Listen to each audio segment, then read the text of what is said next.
À l'entame de la rencontre, les ressortissants de Koro ont affirmé leur soutien à la transition et ont exprimé leurs inquiétudes quant à la situation d'insécurité qui règne dans la zone. Ils ont également demandé au chef du gouvernement le bitumage de la route reliant la ville de Koro à celle de Douanza.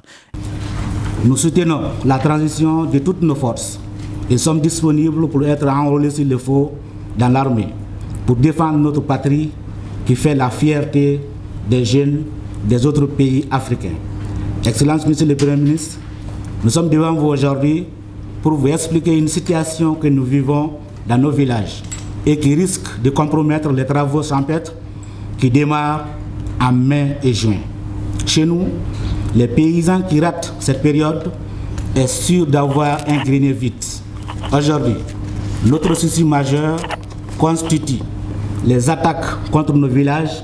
Le bitumage de la route Koro-Douanza désenclavera notre zone qui est aujourd'hui une zone de production de petits milles, de fruits, de produits maraîchers, auxquels il faut ajouter l'élevage des petits ruminants et des volailles.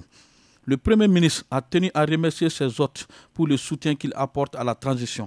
La sécurité alimentaire est une priorité pour le gouvernement et tant que le centre ne sera pas stabilisé, nous n'allons pas avoir la paix au Mali, a affirmé le chef du gouvernement. La problématique de la sécurité alimentaire fait partie des toutes premières priorités du gouvernement. Parce que dans beaucoup de localités, les populations étaient empêchées de cultiver. Là où ils ont cultivé, on les a empêchés de récolter quand on n'a pas brûlé avant. Et là où ils ont pu récolter, on les a dépossédés. Ce qui fait que dans une bonne partie du territoire aujourd'hui, les populations, malgré elles, n'ont pas de quoi vivre.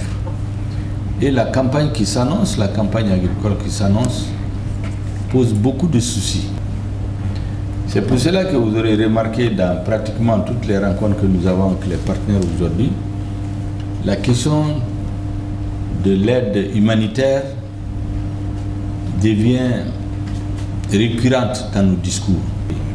Et le pays d'Ogon, je pense que tant qu'on n'aura pas pacifié cette zone-là, on n'aura pas la paix.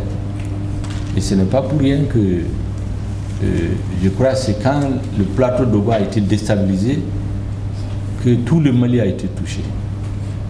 Donc travaillons pour que la région centrale, la région de Mopti, Ségou qui sont considérés comme le centre, aujourd'hui soit stabilisée et après petit à petit on va stabiliser le pays vers le nord. C'est pourquoi le gouvernement vient d'adopter, peut-être ça va passer en conseil des ministres, toute une stratégie de stabilisation du centre.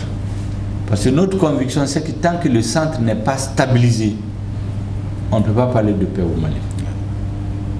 Le Premier ministre a rassuré les ressortissants de la région que leurs doléances seront transmises aux plus hautes autorités.